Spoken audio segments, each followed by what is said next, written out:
জনতার সঙ্গে পুলিশের সংঘর্ষ বাঁধে। দেখুন সন্তোষ মণ্ডলের রিপোর্ট। বিকেলে আসরের নামাজের পরপরই বাইতুল মোকাররম মসজিদের দক্ষিণ গেটে বোমা হামলায় নিহতদের গায়েবানা জানাজা অনুষ্ঠিত হয়। আল্লাহু আকবার। আওয়ামী লীগের সাধারণ সম্পাদক আব্দুল জলিল, সিপিবির সভাপতি মঞ্জুরুল্লাহ হাসান খান, সাধারণ সম্পাদক মুজাহিদুল ইসলাম সেলিম, জাসদ সভাপতি হাসানুল হক ইনু, ওয়ার্কার্স পার্টির সভাপতি রাশেদ খান মেনন, ফজলে হোসেন বাদশাহ, ব্যারিস্টার রকুনউদ্দিন মাহমুদ, ডক্টর কামাল হোসেন সহ আওয়ামী লীগ এবং এর অঙ্গ সংগঠনগুলোর হাজার হাজার নেতাকর্মী গায়েবানা জানাজায় অংশগ্রহণ করেন। জানাজা শেষে একটি শোক মিছিল বের হয়। শোক মিছিলটি পরে বিক্ষোভ মিছিলে রূপ নেয়।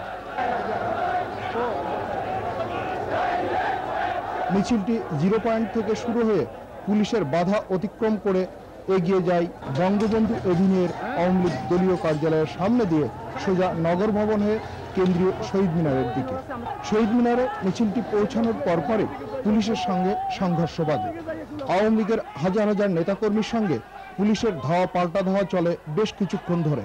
এই সংঘর্ষ পরে ছড়িয়ে পড়ে পুরানো পল্টন, বিজয়নগর, গুলিস্তান, মতিঝিল সহ আশপাশের এলাকায়। সংঘর্ষ চলে অনেকক্ষণ যাবত। সন্তোষ মণ্ডল, চ্যানেল আই, ঢাকা। শোক মিছিল শেষে সৃষ্ট সংঘর্ষ, অগ্নিসংযোগ এবং ভাঙচুরের ঘটনায় পল্টন 0 পয়েন্ট গুলিস্তান এলাকায় চরম উত্তেজনা বিরাজ করে রাত 8টা পর্যন্ত।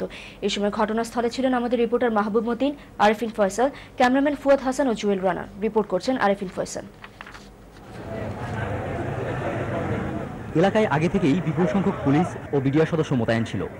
শোক মিছিলটি বাইতুল মোকাররম দক্ষিণ গেট থেকে বের হয়ে মুক্তাঙ্গন হয়ে প্রেস ক্লাবের সামনে দিয়ে শহীদ মিনারে পৌঁছার রুট পুলিশ নির্ধারণ করে দিলেও আওয়ামী লীগ নেতাকর্মীরা বাধা উপেক্ষা করে আওয়ামী লীগ অফিসের সামনে দিয়ে রওনা দেয়।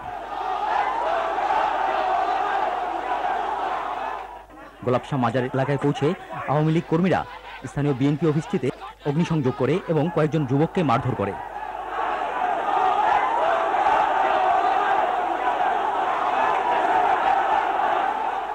এ সময় তারা বেশ কয়েকটি যানবাহনও ভাঙচুর করে।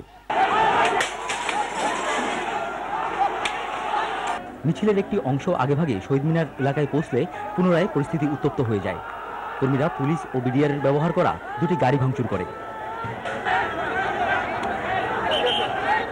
এরপর সংক্ষিপ্ত সভা শেষে আওয়ামী লীগ কর্মীরা বঙ্গবন্ধু এভিনিউস্থ কেন্দ্রীয় কার্যালয়ের দিকে রওনা দেয়।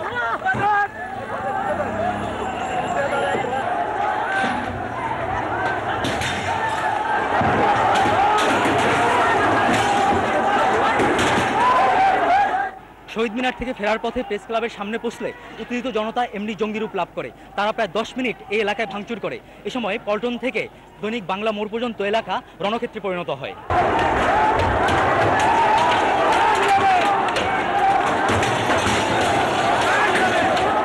এক পর্যায়ে উত্তেজিত কর্মীরা বাইতুল মোকাররমের সামনে অবস্থান করা কয়েকজন পুলিশ সদস্যকে আক্রমণ করলে পুলিশ বেশ কয়েক রাউন্ড রাবার বুলেট নিক্ষেপ করে।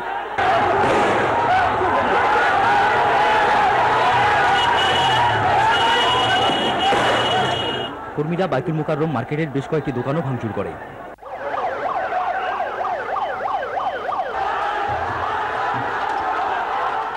এলাকায় অতিরিক্ত সংখ্যক পুলিশ সদস্য মোতায়েন করে পরিস্থিতি নিয়ন্ত্রণে আনা হয়।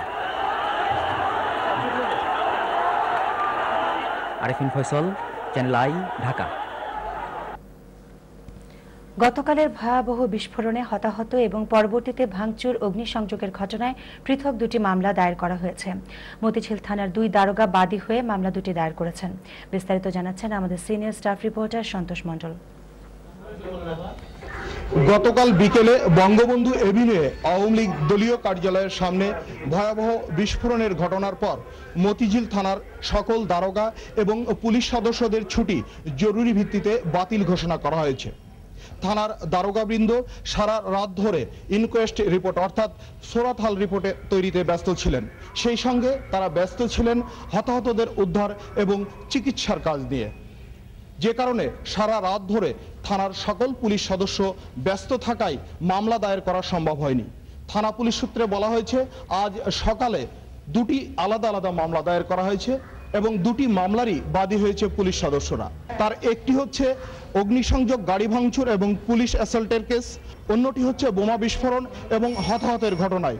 অর্থাৎ দুটি মামলা দায়েরের পর যে প্রক্রিয়া, আইনগত প্রক্রিয়া চালানো হচ্ছে, পুলিশ যেটা চালাচ্ছে তা এখনো পর্যন্ত সম্পন্ন হয়নি। থানা সূত্রে বলা হয়েছে যে মামলা দুটি করা হয়েছে এর মধ্যে পুলিশ অ্যাসাল্ট এবং যানবাহন ভাঙচুর ও অগ্নিসংযোগের ঘটনায় 8 জনকে গ্রেপ্তার করা হয়েছে। সন্তোষ মণ্ডল, চ্যানেল আই, ঢাকা। এদিকে আজ বিকেলে আওয়ামী লীগের সাধারণ সম্পাদক আব্দুল জলিল এমপি ও বিরোধী দলীয় নেতার রাজনৈতিক সচিব সাবের হোসেন চৌধুরী পৃথক দুটি মামলা দায়ের করতে গেলে পুলিশ তা নেয়নি। এজাহার দুটি সাধারণ ডায়েরি হিসেবে গ্রহণ করা হয়েছে। রিপোর্ট করছেন শাকিলা জেসমিন। আজ বিকেল 4:45টায় আওয়ামী লীগের সাধারণ সম্পাদক আব্দুল জলিল এমপি ও জাতীয় সংসদের বিরোধী দলীয় নেতা শেখ হাসিনার রাজনৈতিক সচিব সাবির হোসেন চৌধুরী প্রথমে রমনা থানায় যান।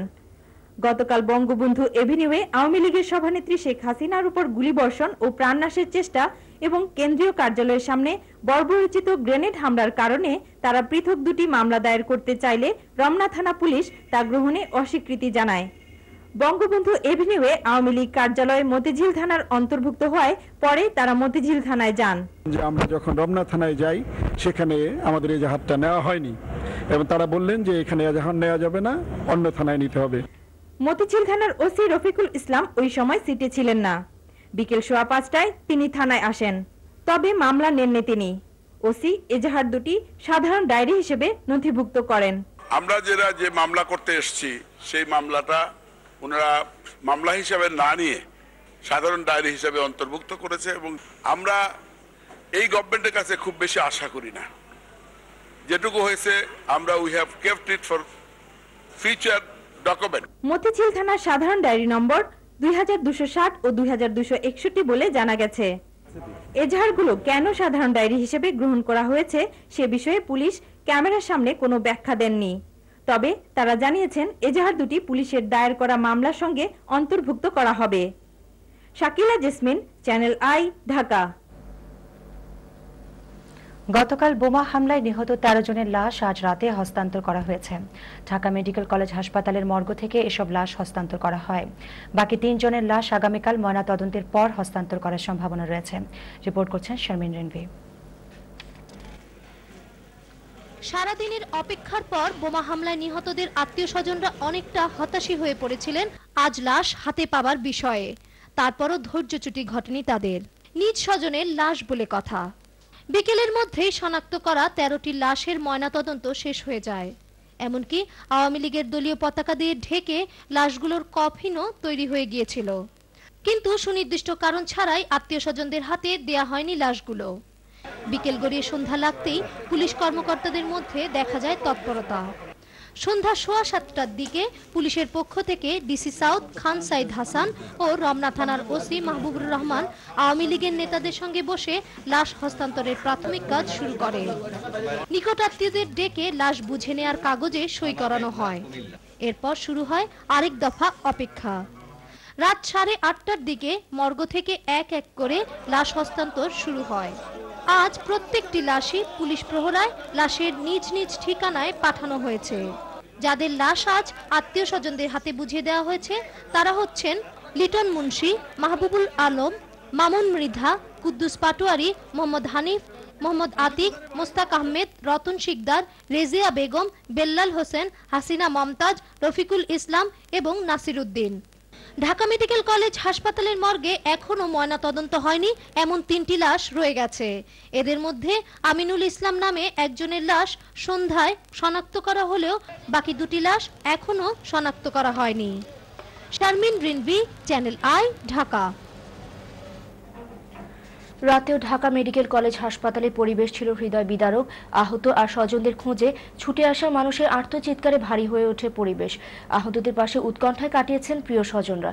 হাসপাতালের 30, 31, 32 নম্বর ওয়ার্ডে আহতদের প্রায় প্রত্যেকেরই চিকিৎসা চলছে। এদের মধ্যে অনেকেই এখনও অচেতন, আবার অনেকের জ্ঞান ফিরে এলেও তারা মনে করতে পারছে না কিভাবে তাদের হাসপাতালে আনা হয়েছে।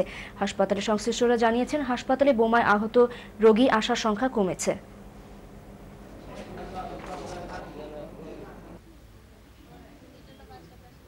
গতকাল 8:30 জানতে পারলাম যে আমার বাইকনে সুমন অ্যাক্সিডেন্ট হয়েছে। বাসায় নিয়ে আমরা দেখছি যে না, আমরা কোনো ভয় পেয়ে গেছি। ভয় পেয়ে মেডিকেল নিছি। মেডিকেল নেওয়ার পরে এরা ভর্তি করে না, তারপর এই ঢাকা মেডিকেল নিয়েছি, ঢাকা মেডিকেল পরে আনার পরে এখানে এরা ভর্তি করছে, ভর্তি করে ওইখানে রাখছে, ওইখান থেকে সকালবেলা এখানে করছে। অবস্থা ভালো না, মাথায় গুলি লাগছে, এখন চেঞ্জলেস হয়ে দিছে, এখন পর্যন্ত চেঞ্জলেস আছে।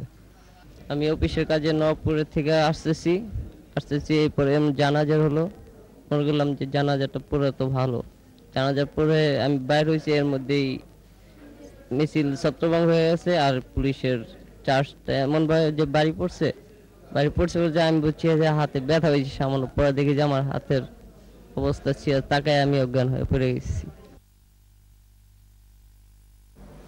প্রধানমন্ত্রী বেগম খালেদা জিয়া আজ সম্মিলিত সামরিক হাসপাতাল সিএমএইচে গতকালের গ্রেনেড হামলায় আহত আওয়ামী লীগের মহিলা বিষয়ক সম্পাদক আইবি রহমানকে দেখতে যান।